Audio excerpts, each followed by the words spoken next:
மாணவர்கள் எவரும் போதைக்கு அடிமையாகாதீர்கள்.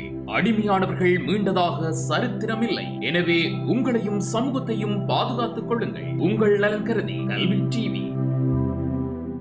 அனைத்து மாணவர்களுக்கும் காலை வணக்கங்கள். தரம் 11ஆம் ஆண்டு பகுதியினுடைய பாடப்பகுதியை அவதானித்துக் கொண்டு வருகின்ற அந்த வரிசையில் இறுதி வகுப்பில் மூத்தம் ஆண்டு சொல்லப்படுகின்ற சிறுகதை பகுதியினுடைய உட்பக்கத்திலே வருகின்ற சில விடயங்கள் வாசித்து விளங்கப்படுத்தப்பட்டு அதை அடிப்படையாக கொண்டு வரக்கூடிய சிறு வினாக்கள் தரப்பட்டு உள்ளன.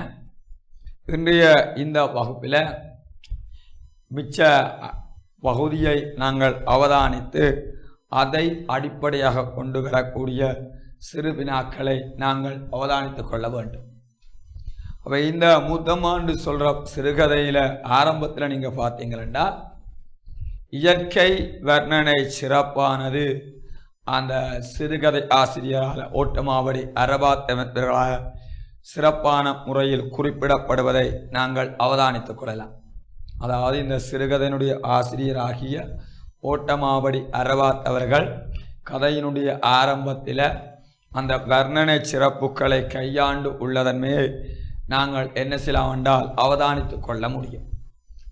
அந்த வகையில் கடைசியாக நாம் விளங்கப்படுத்தப்பட்ட விடயம் எதாக இருக்கும் என்றால், அந்த கோழி கூண்டுக்குள் சலசலப்பு கேட்டது. சு என குரல் கொடுத்தா அருகில் போன நாய்கள் உருமிக்கொண்டு ஓடின. கொல்லைப்புறத்திலே கட்டப்பட்டிருக்கும் மாடுகள் மூச்சுவிடும் இரைச்சலும் பிசிக் பிசிக்கென வால் சுழற்றின் உளம்ப விரட்டும் சத்தமும் கேட்டன என சொல்லப்படும். அதாவது இயற்கையை வர்ணிக்கின்ற சிறப்பாக அமைந்த ஒரு விடயமாகத்தான் இந்த விடயத்தையும் நாங்கள் என்ன செய்ய முடியும் என்றால் கருதி கொள்ள முடியும். அடுத்தது சொல்லப்படுவது கூட்டு கரத்தை. மூத்த வாப்பாவினுடைய கூட்டு கரத்து என்பது மாட்டு வண்டில் சற்று தள்ளி ஓரமாக கிடந்தது. மூத்த வாப்பாவின் அந்த கூட்டு கரத்தை சற்று தள்ளி ஓரமாக என்ன செய்தா இருந்தது. உள்ளேதான் என்ன செய்யறால் அந்த மனுஷன் படத்திருந்தார் என்றால் மூத்தம்மானுடைய கணவனாகிய மூத்த வாப்பா அந்த மாட்டு வண்டியில தான் என்ன செய்யறாண்டா படத்திருக்கிறார். வண்டியின் கீழ்த்தளத்தில் அரிக்கல் லாம்பு பிரகாசமாக தோன்றியது. அந்த வண்டியினுடைய கீழ்த்தளத்தில் அரிக்கல் லாம்பு எரிக்க வெளிச்சத்துக்காக பயன்படுத்தப்படுகின்ற ஒரு வகையான அரிக்கல் லாம்பு பிரகாசமாக தொங்கியது. நேற்று அவருடன் இந்த வண்டியில் ஏறி விறகடிக்க போயிருந்தேன். நேற்று அவரோட ஏறி வண்டியில் சென்று விறகடிக்க போயிருந்தேன். என்னத்துக்கு இந்த வண்டிலுக்கு குடிலை போல ஓலை கட்டினீங்க? என்னத்துக்கு இந்த மாட்டு வண்டிலுக்கு குடிலை போல ஓலை கட்டினீங்கன்னு கேட்டேன். மழை வெயில்ல நனையாம அவ கொண்டு போவனும் காவி வடிந்த பற்களை காட்டி சிரித்து கொண்டார். மழை வெயில்ல நனையாம அவை கொண்டு போவனும் காவி வடிந்த பற்களை காட்டி சிரித்து கொண்டார் என குறிப்பிடப்படுகிறது. என்னத்துக்கு இந்த வண்டிலுக்கு குடிலை போல ஓலை கட்டிங்கன்னு கேட்டேன். அதுக்கு மூத்தவப்பா சொன்ன பதில், மழை வெயில்ல அவ நனையாம கொண்டு போவனும் காவி வடிந்த பற்களை இழுத்து சிரித்து கொண்டார். சுருட்டு புகைப்பார். நான் ஓரத்தில் போய் இருந்து கொள்வேன். சுருட்டு புகைக்கிற பழக்கம் மூத்த வாப்பாட்ட காணப்படுகின்ற ஒரு வகையான பழக்கமாக இருக்குது. கிராமப்புறத்திலே வாழுகின்ற மனிதர்களுக்கு இரவு நேரத்தில் சுருட்டு புகைக்கின்ற பழக்கங்கள் என்ன செய்ய காணப்படுவதை நாங்கள் அவதானித்து வரலாம். கிராமப்புறங்களில் சில விதமான பழக்க வழக்கங்களிலும் வழக்கங்கள் காணப்படும். அந்த வகையில் சுருட்டு புகைக்கிற பழக்கங்கள் இருக்கும். போதை தருகின்ற கல் போன்ற அந்த பதார்த்தங்களை குடிக்கின்ற பழக்கமும் கிராமப்புறத்தில் காடுகிற மக்களிடத்தே காணப்படும். சுருட்டு புகைப்ப நான் ஓரத்தில் போய் இருந்து கொள்வேன். வால் வண்டியில் இருப்பதில் நல்ல குசி. வால் வண்டி என்னென்றால் அந்த மாட்டு வண்டியினுடைய அந்த பின்பக்கத்தில் இருப்பதில் எனக்கு நல்ல குசி என்றா மகிழ்ச்சி. வாவண்டாமனே கிட்ட கூப்பிடுவார். சுருட்டு நாத்தம் மூச்சை பிடித்து ஒரு தம்மிழுத்து விட்டு தூர வீசுவார். மூச்சை பிடித்து ஒரு தம்மிழுத்து விட்டு தூர வீசுவார். அவர் விறகொடிக்க, மூத்த வாப்பா விறகொடிக்க, நான் காட்டுக்குள் அலைந்து விளாம்பழம் புறக்குவேன். நான் காட்டுக்குள்ளவோ என்ன செய்யறா அந்த நேரத்தில் விளம்பரங்களை பொறுக்குவேன். சமயத்தில் நாவல் பழம் சொரிந்திருக்கும். சமயத்தில் என்றால் சில நேரங்களில் நாவல் பழம் சொரிந்திருக்கும். வண்டியின் கீழ் தொங்கும் குட்டி சாக்கில் பொறுக்கி போட்டுக்கொள்வேன். அதாவது வண்டியின் கீழ்த்தளத்தில் ஒரு சின்ன குட்டி சாக் கொண்டு தொங்கும். அதுக்குள்ள அந்த நாவல் பழங்களை என்ன செய்யறா பொறுக்கி போட்டுக்கொள்வேன். மூத்தம்மா நாவல் பழங்களை உப்பு நீரால் கழுவி தருவா, ருசியாக இருக்கும். மூத்தம்மா இந்த நேரத்தில் நாவல் பழங்களை உப்பு நீரால் கழுவி தருவா, மிகவும் சுவையாக இருக்கும் என்று சொல்லப்படும். மூத்தவாப்பாவிடம் ஒரு வட்டுவம் இருந்தது. வட்டுவம் என்னென்றா மேல்வாய் சுருங்கி இரண்டு பக்கமும் நாடாவை இழுக்க அகன்று கொள்ளுமான் போல் பை. அதை நாங்கள் நேரடியாக சொல்றதென்றால் சுருக்கு பை என்று நாங்கள் நேரடியாக குறிப்பிடலாம். மூத்தவாப்பாவிடம் ஒரு வட்டுவம் இருக்கும். மேல்வாய் சுருங்கி இரு பக்கமும் நாடாவை இழுக்க அகன்று கொள்ளுமான் போல் அதை வைத்திருப்பார். அதற்குள் வெற்றிலை போடும் சாதனங்களை அடக்கி சதா தோளில் தொங்க போட்டிருப்பார். அதற்குள்ள வெற்றிலை போடுகின்ற சாதனங்களை அடக்கி சதா தோளில் தொங்கப்பட்டிருப்பார். எப்போதும் அவற்றை தோளில் அந்த சுருக்குப்பை என்று சொல்லப்படுகிற ஒன்று எப்போதும் காணப்படும். ரகுமா மாமியின் பாணிச்சேவல் கூவிட்டு. பாணிச்சேவல் என்னண்டா பிள்ளைகள், அதாவது கிராமப்புறங்களில் கோழி வளர்க்கிற பழக்கங்கள் என்ன செய்யண்டா மக்களிடத்து காணப்படும். அந்த வகையில் இருக்கின்ற பாணிச்சேவல் என்பது, அதாவது வெள்ளடியன் சாவலைத்தான் நாங்கள் பாணிச்சேவல் என்று சொல்லலாம். பாணிச்சேவல் கூவிட்டு இது இப்படித்தான் நேரம் தெரியாமல் கூவிக்கொண்டிருக்கும். இந்த பாணிச்சேவல் இவ்வாறு தான் நேரம் தெரியாமல் என்ன செய்யமென்றால் அது கூவிக்கொண்டிருக்கும். மூத்தம்மா கதை சொல்லாதால் எனக்கு தூக்கம் பிடிக்கவில்லை. மூத்தம்மா எனக்கு கதை சொல்லாதால் எனக்கு நித்திரை வரவில்லை. தூக்கம் என்பது இங்கே நித்திரை என்பதை குறிக்கிறது. எனது தலையை தடவிக்கொண்டும் என்னுடைய தலையை தடவிக்கொண்டும் நிலாவை வைத்து கொண்டும் ஏதோ யோசனையில் இருந்தார். நிலாவை பார்த்து கொண்டு ஏதோ ஒரு யோசனையில் இருந்தார். நானும் நிலாவை உற்று பார்த்தேன். நானும் என்ன செய்யறேன்டால் அந்த நிலாவை உற்று பார்த்தேன். மூத்தம்மாவை போல ஒரு மனுஷி, மூத்தம்மாவை போல ஒரு மனுஷி அதற்குள் சுருண்டு படுத்திருப்பதை போல இருந்தது. மூத்தம்மா மாதிரியான ஒரு மனுஷி அந்த நிலவுக்குள்ள சுருண்டு படுத்திருப்பதை போல இருந்தது. மூத்தவாப்பாவின் இருமல் சத்தமும் பலமாய் கேட்டது. மூத்தவாப்பாவினுடைய அந்த இருமல் சத்தமும் கொஞ்சம் பலமா என்ன செய்யறா கேட்டதாக சொல்லப்படுது. இதில் கேட்டது அதுக்கு முன்னால் வார பலமா என்பது என்னவா இருக்கும் என்றால், அதாவது வினை அடை ஆக இருக்கும். அவை என்னண்டா இவனுக்கு கதை சொல்லாதபடியால பேரன் காசிமுக்கு அதாவது நித்திரை வரவில்லை. இவன் நிலாவை என்ன செய்யறா பார்த்து கொண்டிருக்கான். நிலவில மூத்தம்மாவை போல ஒரு மனுஷி சுருண்டு படுத்திருப்பதை போல அந்த காட்சி என்ன செய்யறா காணப்பட்டது. அடுத்தது மூத்தவாப்பாவின் இருவல் சத்தமும் பலமாய் கேட்டது. அவரும் படுக்கவில்லை. அதாவது அவரும் படுக்கவில்லை என்றால் மூத்தவாப்பாவும் படுக்கவில்லை போலும். போலும் என்றா போன்றும், அதாவது மூத்தவாவா படுக்கவில்லை போல. சற்றைக்கெல்லாம் எழுந்து கொல்லைப்புறம் போவது தெரிந்தது. சற்றைக்கெல்லாம் எழுந்து கொல்லைப்புறம் போவது என்ன செய்யறா தெரிந்தது. மாட்டுக்கொட்டிலுக்கு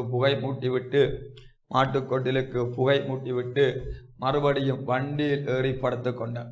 அந்த மாட்டு வண்டியில் ஏறி என்ன செய்யறா படுத்து கொண்டார். சுருட்டு வாசம் காற்றில் மிதந்து வந்து வயிற்றை குவட்டியது. அந்த சுருட்டு வாசம் என்ன செய்யறா காற்றில் மிதந்து வந்து வயிற்றை குமட்டியதுண்டா வயிற்றை பிரட்டியது. அவ்வாறு சுருட்டு நாத்தம் என்ன செய்யறா வருகிறது. கதை சொல் கண்ணே, கதை சொல் அன்கா, கதை சொல் அன்கா. சிடுங்கினேன். சிடுங்குதலண்டா என்னண்டா மூக்கால ஆளுகிறது. கதை சொல்லும்படி பேரன் காசிப் என்ன செய்கிறான் என்றால் மூத்தம்மாவை வற்புறுத்தி கொண்டிருக்கிறான். இப்ப ஏழாமனே, நேரம் பெய்யிட்டு நாளை ராவைக்கு சொல்றேன் வா படுப்போம். இன்றைக்கு என்ன செய்யறா நேரம் பெய்யிட்டண்டா நேரம் போய் விட்டது. நாளை ராவை கண்டா இரவுக்கு சொல்லுகின்றேன் வா படுப்போம். தங்கச்சி அள்ளி தோளில் போட்டா. தங்கச்சி அள்ளி தோளிலே போட்டா. நான் பாயை உதறி எடுத்துக்கொண்டேன். சாக்கு கட்டிலை விரித்து என்னை படுக்க வைத்து போட்டு விட்டா. சாக்கு கட்டிலை விரித்து என்னை படுக்க வைத்து போட்டு விட்டா. சற்று தள்ளி தங்கச்சியுடன் தரையில் படுத்து கொண்டா. இது என்னத்தை காட்டுதென்றால் மூத்தம்மா பேரப்பிள்ளைகளின் மீது கொண்ட அன்பிற்கு ஆன ஒரு எடுத்துக்காட்டாக இந்த விடயத்தை சொல்லலாம். அதாவது தங்கச்சி அள்ளி தோளில் போட்டாண்டா, தன்னுடைய தோளில் போட்டுக்கொண்டா. நான் பாயை உதறி எடுத்துக்கொண்டேன் என்றார். பேரன் காசிம் அந்த படுத்திருந்த பாயை உதறி எடுத்துக்கொண்டான். சாக்கு கட்டிலை விரித்து, சாக்கு கட்டில் என்றது அவர்கள் படுக்க பயன்படுத்தப்பட கட்டிலாம் சாக்கு கட்டில். சாக்கு கட்டிலை விரித்து என்னை படுக்க வைத்து பூர்த்தி விட்டார். என்னை அதில் படுக்க வைத்து என்ன செய்யண்டா பூர்த்தி விட்டார். சற்று தள்ளி தங்கச்சியுடன் தரையில் படுத்து கொண்டான். சற்று தள்ளி தங்கச்சியோட அந்த வெறும் தரையில் என்ன செய்யாண்டா படுத்து கொண்டான்.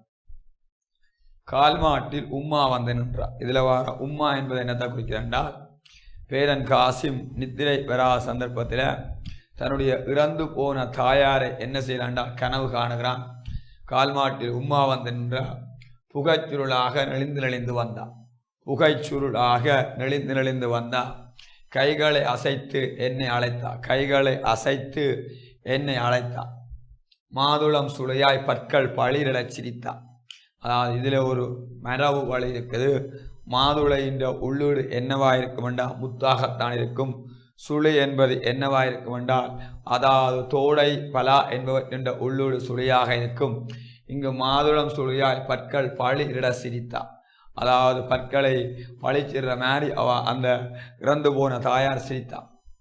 என்னை தூக்க கைகளை விரித்து அருகே வந்தா. என்னை தூக்குவதற்காக கைகளை விரித்து அருகே வந்தா. மூத்தம்மோய் நானும் கீழே படுக்கின்றேன், வியர்த்து கொட்டியது. மூத்தம்மா நான் கீழே படுக்கிறேன், வியர்த்து கொட்டியது. மூத்தம்மாவை இறுக்கி கொண்டு அயர்ந்து போனேன் என்றால் நான் நித்திரை செய்து போனேன். அதாவது மூத்தம்மாவை கட்டிப்பிடிச்சு கொண்டு நான் அயர்ந்து போனேன் என்றால் நித்திரை செய்து விட்டேன். என் கனவு நிறைய உம்மா வந்தா. கூப்பிட்டா.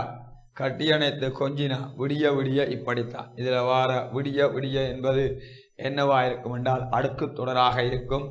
மூத்தம்மோய் நானும் கீழே படுக்கிறேன், வியத்து கொட்டியது. மூத்தம்மாவை இறுக்கி கொண்டு அயர்ந்து போனேன். என் கனவு நிறைய உம்மா வந்தா. கூப்பிட்டா. கட்டியணைத்து கொஞ்சினா. விடிய விடிய இப்படித்தான் செயற்பாடுகள் நடந்து கொண்டிருக்கின்றன. இது இறந்து போன தாயாரை பேரன் காசிம் என்ன செய்யறால் கனவில காணுகின்றான். இதனூடாக இறந்து போன தாயாரின் மீது பேரன் காசிம், இறந்து போன தாயாரின் மீது பேரன் காசிம் கொண்ட அன்பினுடைய அந்த வெளிப்பாட்டு தன்மை புலப்படுத்தப்படுகிறது. மூத்தம்மா சிவத்தால் பசுவில் பால் கறப்பதை பார்ப்பதற்கென்று அதிகாலையில் விழித்துக் கொண்டேன். மூத்தம்மா சிவத்தால் என்றால் சிவப்பு நிறமான ஒரு பசுமாடு இருக்கிறது. அந்த பசுமாட்டில் பால் கறப்பதை பார்ப்பதற்கென்று விழித்து கொண்டேன். தொடையை தட்டி கால்களை அகல நட்டு வைப்பா. தொடையை தட்டி கால்களை அகல நட்டு வைப்பா. சிவத்தால் அசையாமல் நிற்கும் என்றால் அந்த பசுமாடு அசையாமல் நிற்கும். முலைகளை கழுவி விடுவா. முழங்கால்களுக்கிடையில் வாளியை இடுக்கிக் கொண்டு முழங்கால்களுக்கிடையிலே அந்த வாளியை இடுக்கிக் கொண்டு ஒவ்வொரு காம்பா மேலிருந்து கீழ் நோக்கி நசுக்கி விடுவா. ஒவ்வொரு காம்பாக மேலிருந்து கீழ் நோக்கி நசுக்கி விடுவா. சர சரவென விழும்பால். சரசரவென என்பது ஒரு இரட்டை கிளவி. சர சர என விழும்பால் முருக காய்ச்சி பெரிய கிளாஸில் ஊற்றி எனக்கும் தங்கச்சிக்கும் குடிக்க தருவா. சுவையாக இருக்கும். இதுவும் என்னத்தை காட்டுதென்றால் அதாவது பேரப்பிள்ளைகளின் மீது மூத்தம்மா கொண்ட அன்பிற்கான எடுத்துக்காட்டு. பாலை முருக காய்ச்சி பெரிய கிளாஸிலே ஊற்றி எனக்கும் தங்கச்சிக்கும் குடிக்க தருவா. சுவையாக இருக்கும் என்றது அதாவது தன்னுடைய பேரப்பிள்ளைகளின் மீது மூத்தம்மா அவர்கள் கொண்டிருக்கின்ற அந்த அன்பிற்கான சிறந்த எடுத்துக்காட்டாக இருக்குது. இன்றைக்கு என்னவோ, இன்றைக்கு சக என்னவோ, சிவத்தால் பால் கறக்க விடவில்லை. இது ஒரு எதிர்மறைவினை. பால் கறக்க விடவில்லை என்றால் வளமையாக பால் கறக்க விடுகின்ற அந்த பசுமாடு இன்றைக்கண்டு பால் கறக்க விடவில்லை. பின்னங்கால்களை உதைத்து கொண்டும் தலையை சிலிப்பி மூத்தம்மாவை பார்த்து பார்த்து சீறி சீறி பிகு பண்ணி கொண்டது. பிகு வண்டா பிரச்சினி அல்லது தொல்லை பண்ணி கொண்டிருக்கிறது. அதாவது என்ன செய்யண்டா பின்னங்கால்களை உதைத்து கொண்டும் சலையை சிலிப்பி மூத்தம்மாவை பார்த்து பார்த்து சீறி சீறி சினந்து பிகு பண்ணி கொண்டிருக்கிறது. அதில் வர சீறி சீறி சீறி சீறி என்பது ஒரு அடக்கு தொடர். இந்த மூத்தம்மாவை நினைக்கையில், இந்த மூத்தம்மாவை என்னுடைய மனதின் நிலைக்கையில் நெஞ்சில் உவகை நிறையும். உவகை என்றால் சந்தோஷம். சுருக்கம் விழுந்தாலும் என்ன மிடுக்காக நடக்கிறார். மிடுக்கு என்பது என்னது அர்த்தம் என்றால் வலிமை என்பதை குறிக்கிறது. சுருக்கம் கொஞ்சம் விழுந்தால் கூட அவா கொஞ்சம் மிடுக்குத்தனமாக வலிமையாக அந்த நடக்கின்ற ஒரு பெருமை உடையவராக நாங்கள் யாரை குறிப்பிடலாம் என்றால் மூத்தம்மாவை குறிப்பிடலாம். பால் கறப்பதிலிருந்து மாட்டுக்கு தீனி போடுவது வரை, பால் கறப்பதிலிருந்து மாட்டுக்கு தீனி போடுவது வரை ஒரு மிருக வைத்தியரை போல என்ன நேர்த்தியாக செய்கிறார். அதாவது பால் கறப்பதிலிருந்து மாட்டுக்கு தீனி எண்டா உணவு போடுவது வரையாக ஒரு மிருக வைத்தியரை போல என்ன நேர்த்தியாக செய்கின்றார். ஒரு மிருக வைத்தியரை போல மிகவும் ஒரு நேர்த்தியாக அந்த விடயங்களை சரிவரச் செய்கின்றார். அரிசி இடித்து மாவாக்கி அரிசியை இடித்து மாவாக்கி ரொட்டியோ புட்டோ உண்ண தருகிறார். அரிசியை இடித்து மாவாக்கி ரொட்டி அதாவது விட்டு என்ன செய்யறா உண்ண தருகிறார்.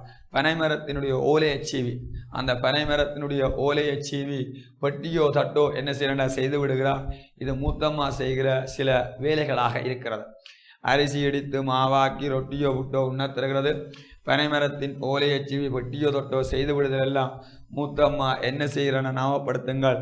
அதாவது அவா தன்னுடைய வேலைகளை கச்சிதமான முறையில் என்ன செய்கிறார். பால் கறப்பதிலிருந்து மாட்டுக்கு தீனி போடுவது வரை ஒரு மிருக வைத்தியரை போல என்ன நெத்தியாக செய்கிறார். அரிசியை இடித்து மாவாக்கி ரொட்டியோ புட்டு முதலிய உணவுப் பொருட்களை செய்கின்றார்.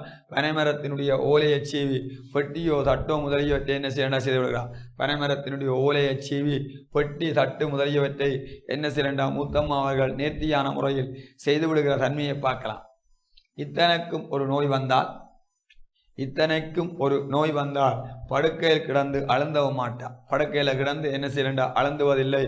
ஆஸ்பத்திரி என்று அலைய மாட்டார். அதாவது வைத்தியசாலை என்று மூத்தம்மா அலைந்து கொள்வது கிடையாது.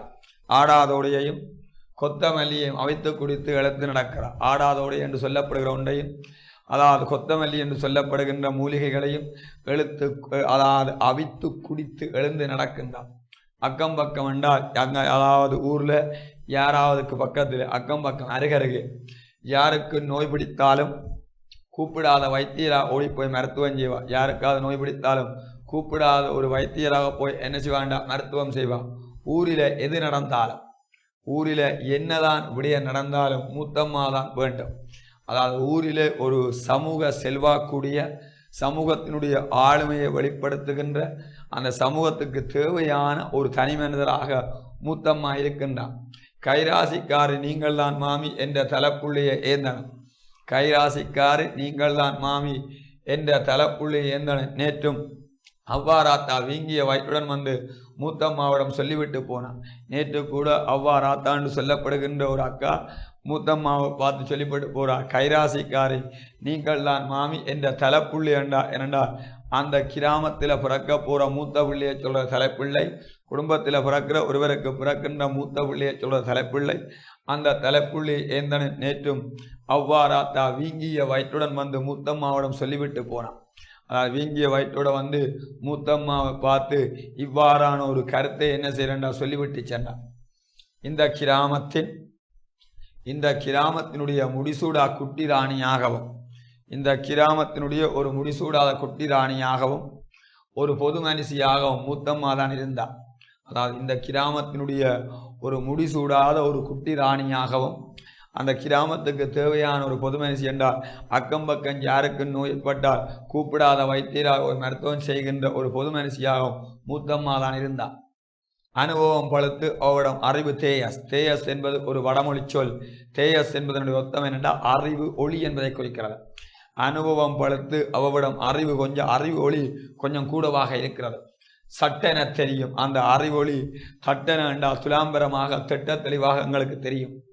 நானும் மூத்தவா அப்பாவும் காட்டுக்கு போய் ஆமணக்கு கொட்டையை புறக்கி கொடுப்போம். நானும் மூத்தவா அப்பாவும் காட்டுக்கு சென்று ஆமணக்கு கொட்டையை நாங்கள் புறக்கி கொடுப்போம். அதை இடித்து அங்கால உருக்கி உழுவரிசி என்பது என்னத்தை குறிக்கிறா வெந்தயத்தை குறிக்குது. உழுவரிசி என்பது இங்கே என்னத்தை குறிக்கிறா வெந்தயம். நன்னாரி வேறு நறுக்கி போட்டு எண்ணெயாக காய்ச்சி தலைக்கு பூசுவா. அதை எண்ணெயாக காய்ச்சி தலைக்கு பூசுவா. அவாவின் கருகருவென்ற தலைமுடிக்கு அவாவினுடைய அந்த கருப்பான அந்த தலைமுடிக்கு இதுதான் பஸ்பம். பஸ்பம் என்பது ரகசியம். அதாவது மூத்தம்மாவனுடைய தலைமுடி எப்பவும் கருப்பு நிறமாக காணப்படுகிறது. இவ்வாறு கருப்பு நிறமாக காணப்படுவதற்கு அந்த நன்னாரி வேரும் அடுத்தது சொல்லப்படுகிறது என்ன விடயம் என்ற ஞாபகப்படுத்துங்கோ. அதாவது உழுவரிசி ஆமணக்கு கொட்டை நன்னாரி வேர் உழுவரிசியை சேர்த்து எண்ணெயாக காய்ச்சி தலைக்கு பூசுவா. அவாவின் என்ன செய்யறா அந்த தலைமுடிக்கு அவருடைய கருப்பான தலைமுடிக்கு இதுதான் மிகவும் ஒரு ரகசியமாக இருக்கிறது. எனக்கும் அதைத்தான் அப்பிடுவா, எனக்கும் அந்த விடயத்தை தான் அப்பிடுவான்டா தலையில பூசுவா. மூத்தவா அப்பா எண்ணெய் போட மாட்டார். மூத்தவா அப்பா தலைக்கு எண்ணெய் போடுற பழக்கம் இல்லை. அங்கே பாரு மனே, அங்கே பாருங்கள் மனே, உன்ற மூத்தவா அப்பா தலைய, உங்களோட மூத்தவா அப்பாவோட தலைய சூப்பின பரங்கொட்டை மாதிரி என கிழவனை சிண்டி கொடுப்புக்குள் சிரித்து கொள்வான். அங்கே பாருங்க மூத்தவா அப்பாவுடைய தலையை சீவிட்ட, அதாவது சூப்பின பனங்கொட்டை மாதிரி இருக்கன்னு சொல்லி கிழவனை சீண்டி கொடுப்புக்குள்ள சிரித்து கொள்வார். இதில் கையாளப்பட்ட அணிச்சிறப்பு உவமை அணிச்சிறப்பு. இது மூத்த பாப்பாவுக்கும் மூத்தம்மாவுக்கும் இடையே காணப்படுகின்ற அந்த நெருங்கிய நட்புறவினுடைய அந்த பிரதிபலிப்பாக இருக்கிறது. அந்த எண்ணெயைத்தான் எனக்கும் தலைக்கு அப்பிடுவாண்டா பூசிடுவா. மூத்தவாப்பா தலைக்கு எண்ணெய் போடுற பழக்கம் இல்லாதவன். அங்கே பாரு மனே, உன்ற மூத்தவாப்பா தலையை சூப்பின வனங்கொட்டை மாதிரி கிழவனை சீண்டி கிழவனுக்கு கொஞ்சம் கோபத்தை ஏற்படுத்தி கொடுப்புக்குள்ளே என்ன செய்வாண்டா சிரித்து கொள்வான். மூத்தம்மாவுக்கு பிள்ளை என்று உம்மா மட்டும்தான். மூத்தம்மாவுக்கு பிள்ளை என்று உம்மா மட்டும்தான் என்றால் பேரன் காசிமினுடைய தாய் மட்டும்தான் அவருக்கு பிள்ளை என்று சொல்லப்படுகிறது. அதுவும் பல நேர்த்திக்கடன் கொடுத்து பிறந்தது என பழைய நினைவில் தோய்ந்திருப்பான். அதுவும் பலவிதமான நேர்த்திக்கடன் கொடுத்து பிறந்தது என பழைய நினைவிலே தோய்ந்திருப்பான்டா. பழைய காலத்தில் பழைய நினைவில் அவ என்ன செய்வான்டா அதை நினைத்திருப்பான். கருகமணிமாலை சதா மின்னிக் கொண்டிருக்கும், கழுத்திலே கருகமணிமாலை சதா மின்னிக் கொண்டிருக்கும், கையிலே அகல செம்பு காப்புக்கள் என அமர்க்கலமா பார்க்க அம்சமாக இருக்கும். அதாவது மூத்தம்மா அவர்கள் வயது சென்றாலும் தன்னுடைய அலங்காரப்படுத்துகிற அந்த தன்மையில அக்கறை உடையவராக காணப்படுகின்றார். காதிலே அல்லுக்குத்து என்று சொல்லப்படுகிற காதணி அணிந்து கொள்வது மட்டுமல்லாது கையிலே அகலமான செப்பு காப்புக்களை அணிந்திருப்பார். பார்ப்பதற்கு என்ன செய்கிறார், அதாவது அம்சமாக அமர்க்கலமாக மூத்தம்மா அவர்கள் தென்படுவார் என்று சொல்லப்படுகிறது. அதேவேளை மூத்தம்மாவுக்கு பிள்ளை என்று உம்மா மட்டும்தான். அதுவும் பல நேர்த்திக்கடன் கொடுத்து பிறந்தது என பழைய நினைவில் அவ தோய்ந்திருப்பா. மூத்தம்மாவின் காதிலே பெரிய தோடுகள் மேலிருந்து கீழாக நேர்வரிசையிலே தொங்கிக் கொண்டிருக்கும். அவ்வாறு தொங்கிக் கொண்டிருக்கிற அந்த காதணிக்கு பேர் அல்லுக்குத்து என்று அழைக்கப்படும். கழுத்திலே கருகமணி மாலை அணிந்திருக்கின்றார். அதே மாதிரி கழுத்திலே கருகமணி மாலை, கையிலே அகலமான செப்பு காப்புக்களை அணிந்திருப்பா. பார்க்க அமர்க்கலமாக அம்சமாக இருக்கும் என்று இந்த கதையிலே மூத்தம்மாவினுடைய அதாவது தோற்ற பொலிவை பற்றி குறிப்பிடப்படுகின்ற கருத்து என்ன செய்யறா காணப்படுகிறது. அதேவேளை மூத்தவா பாட்டை சுருட்டு போய்க்கிற பழக்கம் இருக்கின்றது.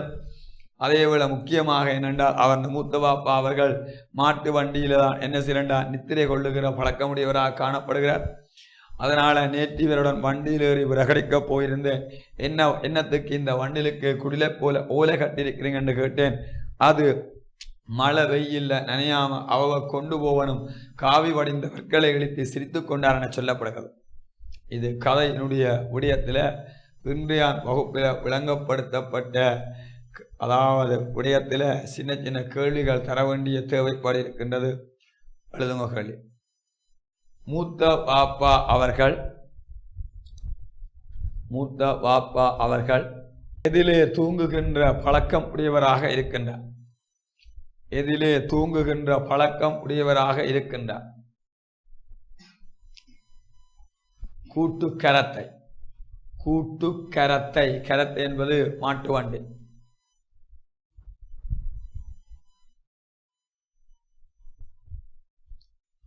அடுத்த கேள்வி, என்னத்துக்கு இந்த வண்டிலுக்கு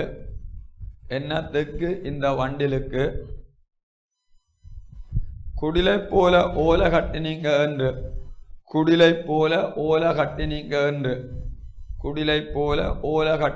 என்று பேரன் காசிம் கேட்ட வேளை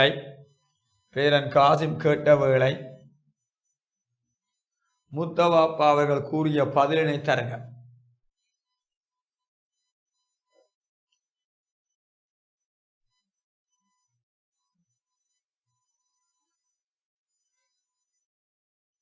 மழை வெயில்ல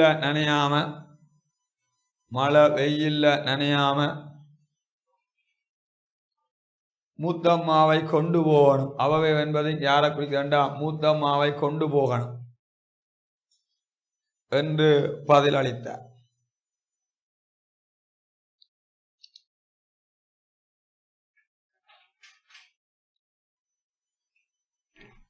முத்தவாப்பாவும் பேரன் காசிமும் காட்டிற்கு சென்று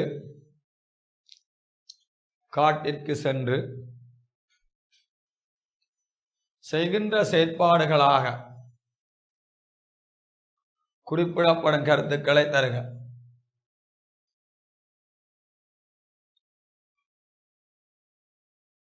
விடை: மூத்தவாப்பா அவர்கள்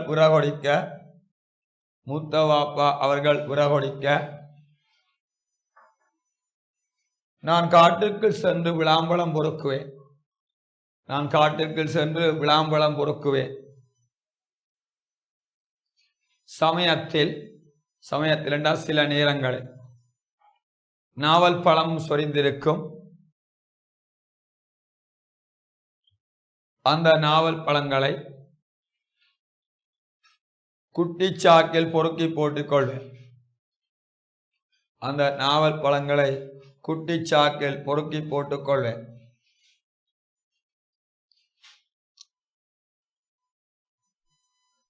அடுத்த கேள்வி: மூத்தவாப்பாவிடம் காணப்படுகின்ற பொருட்கள் எவை? வட்டுவம் என்பதனுடைய பொருள் யார்? மேல்வாய் சுருங்கி இரு பக்கமும் நாடாவை இழுக்க அகன்று கொள்ளுமாற் போல் இருக்கின்ற சுருக்குப்பை.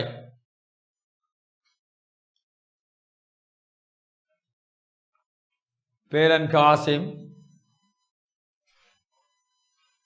நிலவிலே கண்ட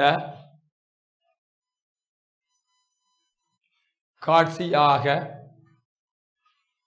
குறிப்பிடப்படுவது என்ன?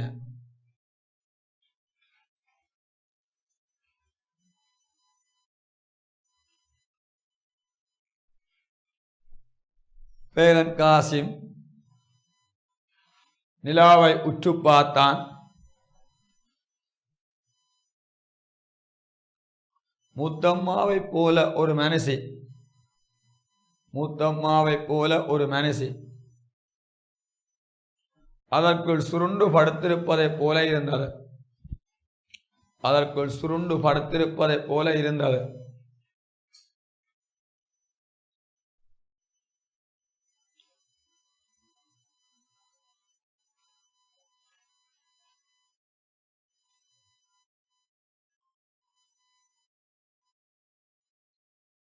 கதை கூறும்படி பேரன் காசிம் வற்புறுத்திய வேளை மூத்தம்மா அவர்கள் கூறிய பதில் என்ன?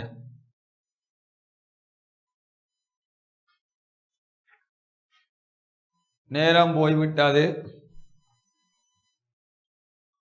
நாளை ராவைக்கு சொல்லுகின்றேன்.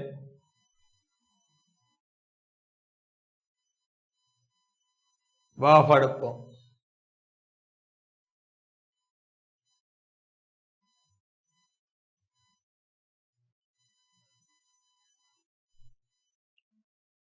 அடுத்த கேள்வி: பேரன் காசிம் கண்ட கனவினை தருக.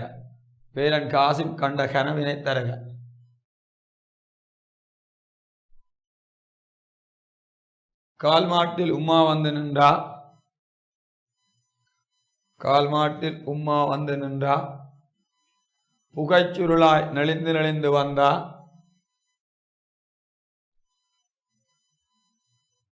கைகளை அசைத்து என்னை அழைத்தா மாதுளம் சுளையாய் பற்கள் பளிரிட சிரித்தா. என்னை தூக்க கைகளை விரித்து அருகே வந்தான். என்னை தூக்க கைகளை விரித்து அருகே வந்தான்.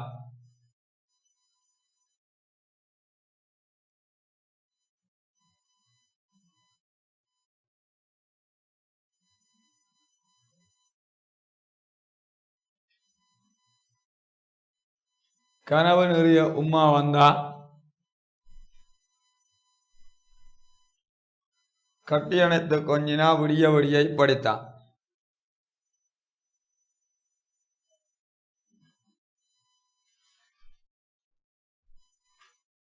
அடுத்த கேள்வி. பேரன் காசிம்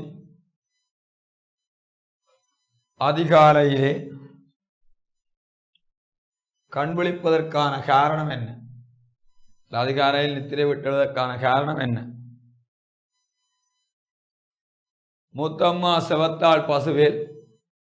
மூத்தம்மா செவத்தாள் பசுவேல் பால் கறப்பதை பார்ப்பதற்கென்று பால் கறப்பதை பார்ப்பதற்கென்று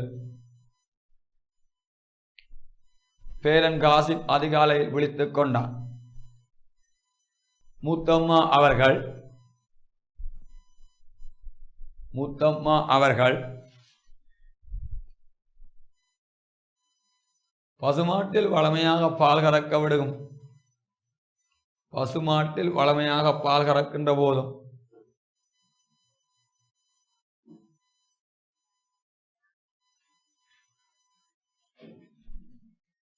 பால் கறக்கின்ற போதும் இன்று பால் கறக்கின்ற சந்தர்ப்பத்தில் செவத்தாள் பசுமாடு செய்த எதிர்மறையான செயற்பாடு என்ன? செவத்தாள் பசுமாடு செய்த எதிர்மறையான செயற்பாடு என்ன? செவத்தாள் பசுமாடு செய்த எதிர்மறையான செயற்பாடு என்ன?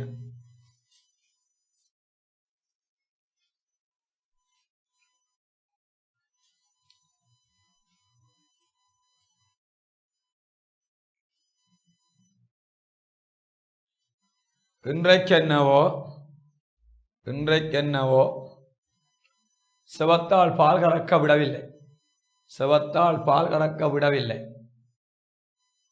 பின்னங்கால்களை உதைத்துக் கொண்டும் தலையை சிலுப்பி முத்தம்மாவை பார்த்து சீறி சீறி பிகு பண்ணி கொண்டிருந்தார். தலையை சிலுப்பி மூத்தம்மாவை பார்த்து சீறி சீறி பிகு பண்ணி கொண்டிருந்தார். அடுத்த கேள்வி. சுருக்கம் விழுந்தாலும் என்ன மிடுக்கா நடக்கிறா? சுருக்கம் விழுந்தாலும் என்ன மிடுக்கா நடக்கிறா? சுருக்கம் விழுந்தாலும் என்ன மிடுக்காய் நடக்கிறா என்பதன் ஊடாக நீர் விளங்கிக் கொள்ளும் விடயத்தை தருக.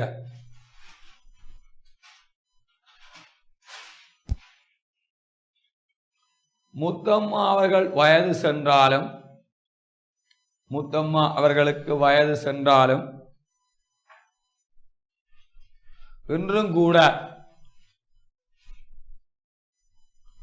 முத்தம்மா அவர்கள்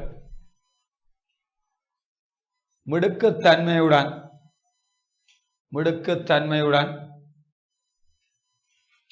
நடந்து கொள்வது முத்தம்மா அவர்களின்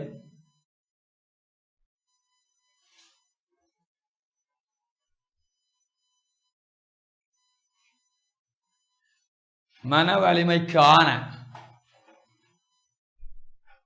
ஆதாரபூர்வமான கருத்தாக அமைகின்றது.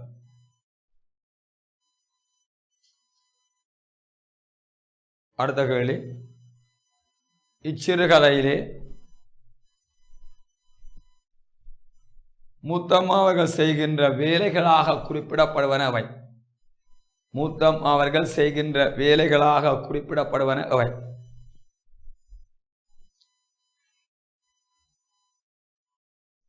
பால் கறப்பதிலிருந்து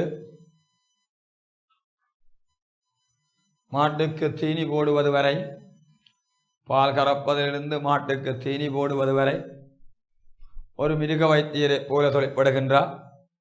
ஒரு மிருக வைத்தியரை போல தொழிற்படுகின்றார். ஒரு மிருக வைத்தியரை போல தொழிற்படுகின்றார். அரிசி இடித்து மாவாக்கி அரிசியை இடித்து மாவாக்கி ரொட்டி கம புட்டு முதலிய உணவுப் பொருட்களை செய்கின்றார். புட்டு ரொட்டி முதலிய உணவுப் பொருட்களை செய்கின்றார்.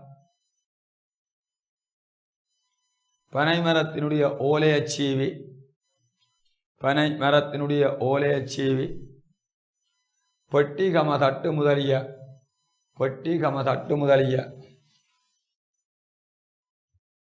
பாத்திரங்களை செய்து விடுகின்றார்.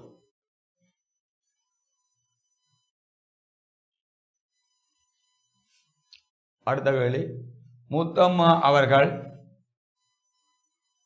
கை மருத்துவத்திலே தேர்ச்சி உடையவர் என்பதை எவ்வாறு ஆதாரப்படுத்தலாம்?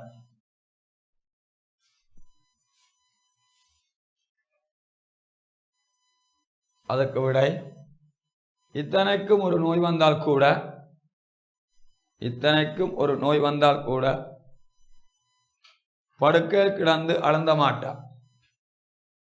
படுக்கையில் கிடந்து அழுந்தவும் மாட்டா. ஆஸ்பத்திரி என்று அலைய மாட்டா.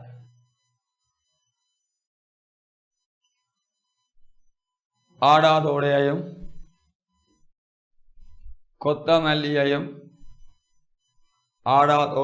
கொத்தமல்லியையும் அவித்து குடித்து எழுந்து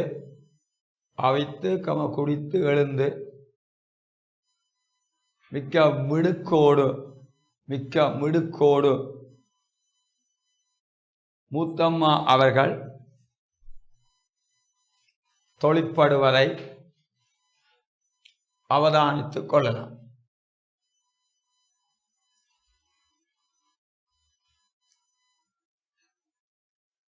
அடுத்த கேள்வி, மூத்தம்மா அவர்கள் பொதுவான ஒரு மருத்துவச்சி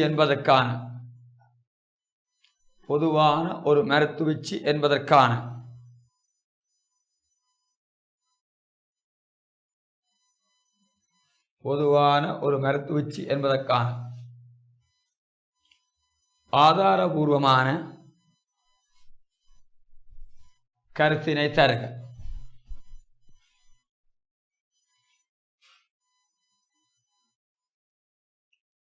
அக்கம்பக்கம் யாருக்கு நோய் ஏற்பட்டால் கூப்பிடாத வைத்தியராக ஓடிப்போய் மருத்துவம் செய்து கொள்வார். ஊரிலே எது நடந்தாலும் மூத்தம்மா தான் வேண்டும்.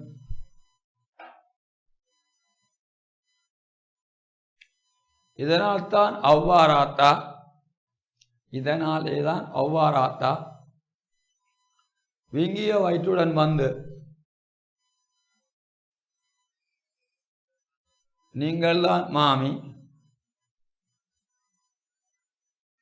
என்ற தலப்புள்ளைய ஏந்தனம். நீங்கள்தான் மாமி என்ற தலப்புள்ளைய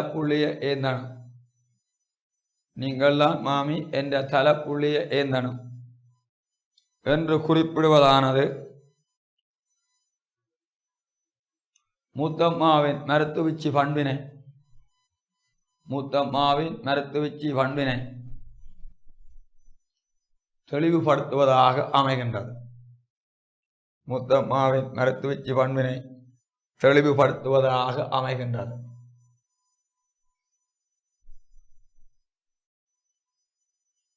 இன்று இவளா பகுதியுடனும் இந்த வகுப்பினை பூரணப்படுத்துகின்றேன். மீண்டும் அடுத்த வகுப்பில் சந்தித்துக் கொள்ளலாம் என கூறி உங்களிடமிருந்து விடைபெற்றுக் கொள்ளுகிறேன். கல்வி டிவியில் புத்தம்புது நிகழ்ச்சிகளை உடனுக்குடன் பார்த்து மகிழ எமது ஃபேஸ்புக் மற்றும் யூடியூப் பக்கத்தை லைக் செய்யுங்கள்.